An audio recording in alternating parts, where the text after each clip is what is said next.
As I was reading John chapter 11 with my friends today at school, I was just surprised by how much envy can affect the human heart. We see in John chapter 11 that Jesus rose Lazarus from the dead, a man who was dead for 4 days, someone he truly loved.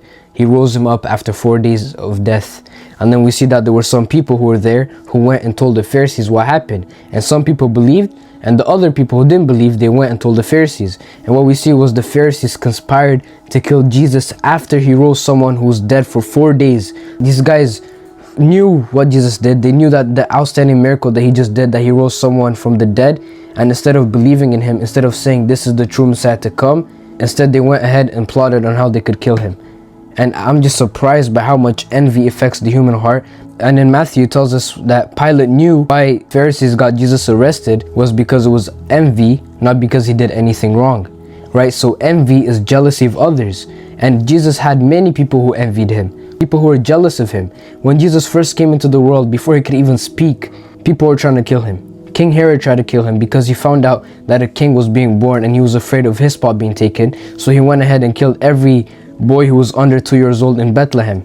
Like, that's just crazy to me, that ever since Jesus was born, ever since he was a little infant, he was a target for Satan. Satan tried his best to get rid of him, but nothing can stop the power of the Holy Spirit. Nothing that Satan has planned is too great for the Holy Spirit. Satan has no power against the Holy Spirit, so don't be afraid of him. And another thing that we see is that envy will lead you to do things that you normally wouldn't. The Pharisees went ahead and plotted to kill the Messiah that was to come. And you know, they're still waiting for their Messiah to come right now. But what these guys don't realize was the Messiah came 2,000 years ago and they still don't want to accept it. And the reason why they were envying him was because of the success and growth that his ministry had. We see that they plotted to kill Jesus because they were afraid of all the people that were believing in him, how there was many people turning to Christ. So they were like, whoa, we can't let this happen. We need to keep ours up here. While Jesus was all the way up here, their ministry is down here because it was full of evil and hypocrisy.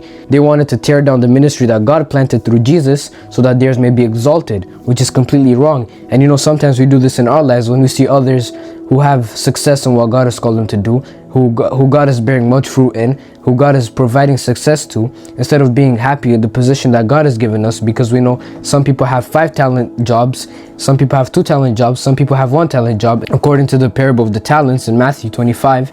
So we shouldn't be looking at what others have, but we should be looking at what God has given us, because we should be thankful and we should be using every gift and talent that God has given us for the movement of the gospel. So we shouldn't be focused on what this person has or what this person has, but we should be focused on our walk, right? And sometimes out of envy, we love to destroy the people who God are using so that we may be exalted.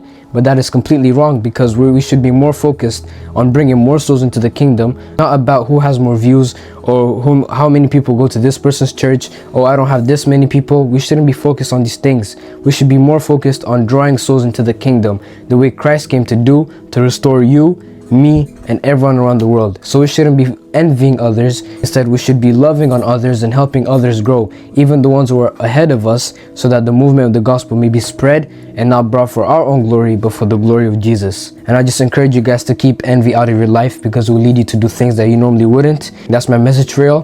Peace.